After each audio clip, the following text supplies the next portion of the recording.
Welcome to Bliss. Ubisoft, a company that you've most definitely heard about, albeit if you heard about them recently, it's probably not for anything positive, such as remarks about getting comfortable not owning your own games, and the famous remark about the first quadruple A game.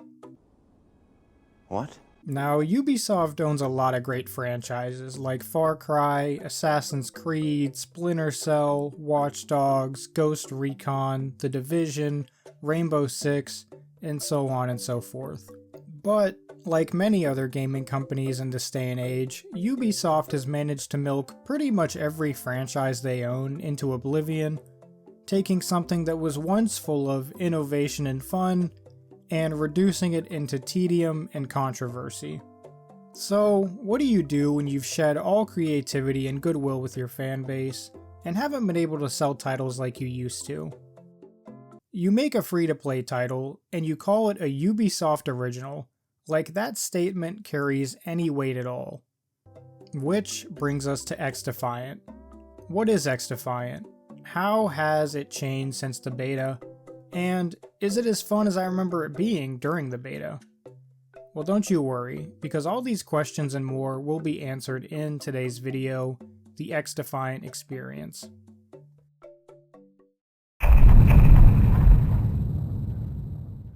XDefiant is a free-to-play, team-based, competitive FPS developed in-house by Ubisoft with gameplay that's similar to games like Call of Duty.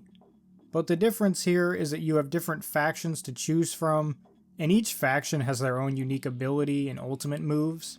There's currently about 5 game modes available to choose from, most of which are just typical modes you'd expect to have in a game like this. And as far as story goes, there isn't one, at least none that I've been able to detect, nor is there any PvE modes in this game. And not that I was expecting any of that, I'm just pointing it out for anyone who hasn't tried this game out yet. The factions you play as all come from other Ubisoft titles. You have the Cleaners from The Division, the Phantoms from Ghost Recon, Libertad from Far Cry 6, Echelon from Splinter Cell, and dedsec from Watch Dogs. Now, I'll admit it's pretty cool having all these different factions that are basically crossovers from other Ubisoft games. And it does add a lot of possibilities for them to add other factions or other characters from their games later down the line. Another thing I think is worth mentioning is that this game has been cooking for a while now. It was announced all the way back in July of 2021, so Ubisoft has kind of definitely gone all in on this game, and I guarantee you they're banking on it being some kind of success. And if you have heard anything about this game in the past couple days, you'll know that a lot of people refer to it as a COD killer due to how similar its gameplay is to Call of Duty. So I guess it's a good time to go ahead and talk about the gameplay itself and give you my opinion on it.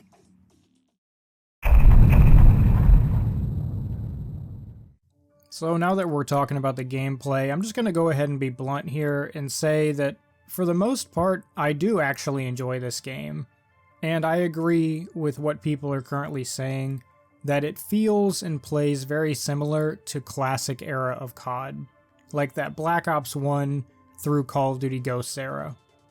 It definitely has a more arcadey and fast-paced feel, rather than a heavy or realistic shooter style.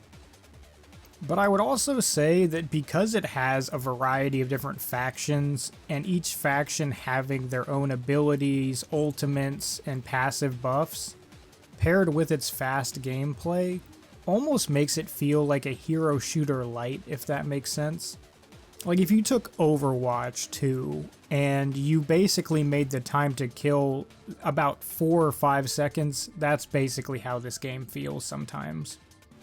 Now, most of the game modes here, for the most part, are what you'd expect a game like this to have. You have 3 modes, for example, that focus on controlling specific parts of the map, those being Domination, Occupy, and Zone Control.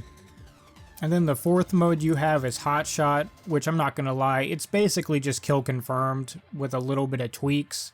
And lastly, the 5th mode that's currently available is Escort, which is closer to something you'd have in Team Fortress 2 or Overwatch, where one team has to escort a payload while the other team tries to stop the payload from moving. As far as map variety goes, there's about 14 playable maps that vary through all these modes, and they seem to take direct inspiration from the other various factions we see in the game. For example, the New York maps are all ripped straight from The Division. And I guess since we're on the topic of factions, I'll go ahead and break it down. Now, I already said that there's 5 factions total, but each faction themselves has 3 playable characters you can choose from. From what I've seen, it doesn't matter which character you pick, they're purely cosmetic, but as long as you choose from one specific faction, you'll get specific abilities. Now, I'm not gonna lie, I only really used 2 factions from my playtime, that being the Phantoms and Echelon.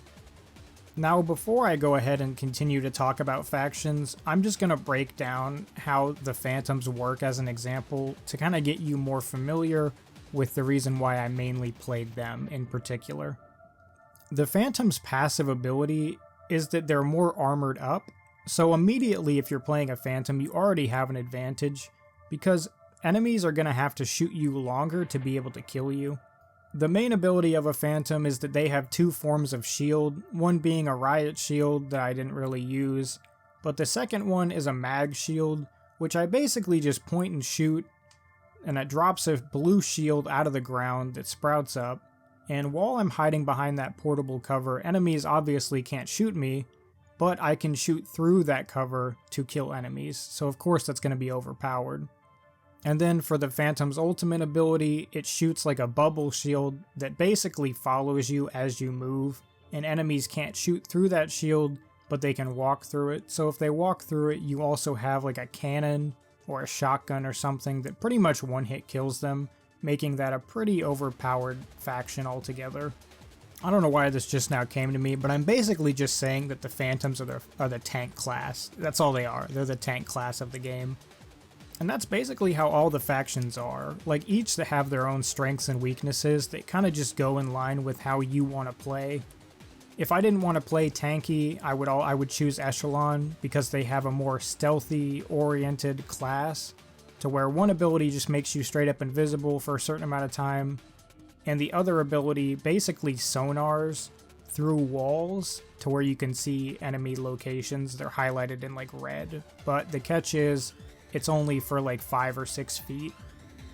As far as the other factions go, like, I tried them all except for dedsec, because dedsec is currently locked. You either have to get 700,000 XP to unlock them, or you can pay like 1,000 Ubisoft coins or whatever, and I'm not about to do that, so if you want to do that, that's on you, but I don't care enough. And I guess while we're on the topic of monetization, I'll bring up the Battle Pass in the store, because again, this is a free-to-play game, and from what I've seen, it's not too badly monetized, other than the fact that you could just buy a faction before anyone else can unlock it, which is borderline pay to win, but obviously the catch being you don't have to pay for it, you could just unlock it, albeit way slower than if you just bought them outright. Everything else is fine, it's just cosmetics, random stuff that nobody cares about, like Fortnite dances. So moving on from that, there is something I thought was pretty cool, and that's the fact that this game basically has no skill-based matchmaking. The only exceptions here are that there's a welcome playlist for players who are level 25 and under, and that does have skill-based enabled, but you don't have to select that playlist if you don't want to, which is cool.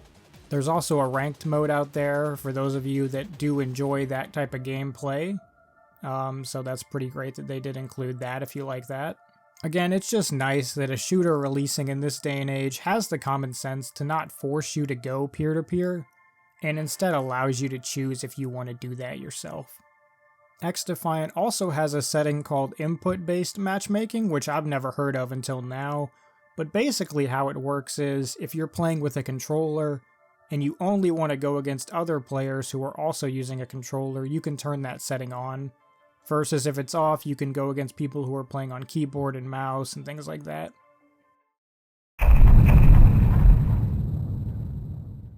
Overall, I'd say that XDefiant does try a lot to differentiate itself from other games like it, And while the most obvious comparison is going to be Call of Duty, I do appreciate the little things that they did to help make this game feel distinct. I think if there wasn't factions in this game with their own specific abilities and passives and things like that, then it would just be a straight up Call of Duty clone. But those factions save it because it kind of makes it feel more like a hero shooter light, as I said earlier. And again, I don't think that any faction is specifically overpowered. I just think that you have to figure out which faction works best for your playstyle. Like I figured out that I like the Phantoms and Echelon. Bringing up the skill-based matchmaking again, I think that it's a smart move that they do advertise essentially that, hey, you don't have to play with that if you don't want to, because there are going to be people coming from other shooters that want a SBMM free experience, and they're going to find that here. Now, as far as the title of COD Killer, I wouldn't give it that. I would go ahead and say it's more like a COD competitor, because again, you already have other competitors such as Battlefield, Halo Infinite, Destiny. Like, you have all these other big FPSs with their own like strengths and weaknesses that make them unique. And this is just one of those games. I don't necessarily feel like you're required to take a side. I like Call of Duty. I don't like most modern Call of Duties. I really only play COD for the zombies at this point. But if I was actively playing the multiplayer, then I wouldn't see a problem with hopping off that and trying this game out. There's no need to pick a side. Just play what you feel comfortable with. And in my case, I think this game's pretty good in that regard. I think the biggest thing that's shocking for most people is that Ubisoft made this, and obviously we all dunk on Ubisoft because they deserve it, but for this being a Ubisoft title, it's pretty good in my opinion. So, you know, every dog has their day in the sense. So, I'd say this is the end of my review. If you stayed to this long in the video, then I want to thank you for watching. And lastly, what's your opinion on XDefiant? Do you like it, or do you think it's overhyped? You should let me know in the comments. But other than that, I'm Bliss, and I'll see you gamers in the next video. Bliss out. Thanks for watching.